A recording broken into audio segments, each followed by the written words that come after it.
Oceans North is working with fishers, boat builders, technology providers, and policymakers to find solutions to support marine decarbonization. The science is clear. We need to reach zero emissions by 2050 in order to prevent the worst impacts of climate change. Climate change poses a growing concern to the health of the lobsters and their habitat. Lobsters could become susceptible to disease and experience increased molting and reduced fertility. Oceans North is partnering with Membertou First Nation and Remote to work towards an emissions-free fishery.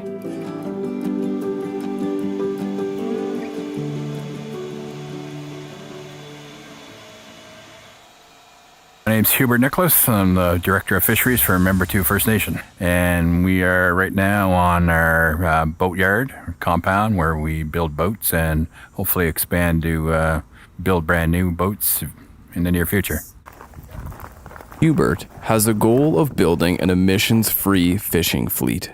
There are many barriers in front of him to do so, but Membertou First Nation are used to overcoming barriers. As Mi'kmaq, we are relatively new to the fishery. We were shunned out of it. And now, since the Marshall decision of 1999, Mi'kmaq finally entered the commercial fishery. So the way I've been managing the fishery, or trying to manage it, is that we need that longevity. And part of managing that is managing the ecosystem as well. In order to know what alternative fuel source would be best for a fishing boat, Hubert must first gather data on the Membertou fleet's diesel engine.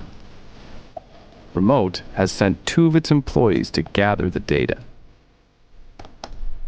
We're just trying to study what electric boats are out there in the world and how do they operate and what do they do and that kind of thing.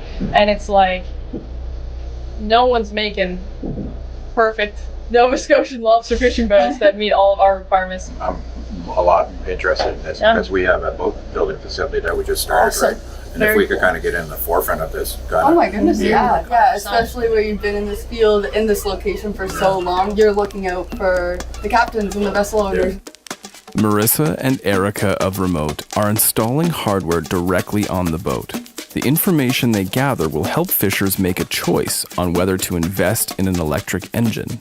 So what we're doing right now is we are installing a GPS module with a data logger. We're measuring the wind speed, the pitch and roll of the boat on the water as it goes. When we can bring physical data for how much energy they're using, then it can start to empower them to decide in the future if they want to electrify their vessel.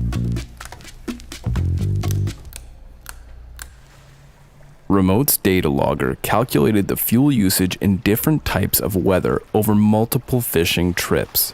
The data was sent back to the office automatically to be analyzed. Here, you can see this is our fuel flow rate versus the travel speed. So the yellow is the fuel rate, and then green under here is the travel speed. When it's sitting on the water, the fuel rate still sits consistently, like right along this line. So it shows that it still has a large amount of fuel flow, even though the speed is pretty much zero.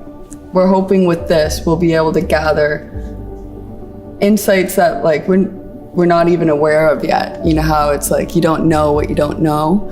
So we're hoping to find some unknowns.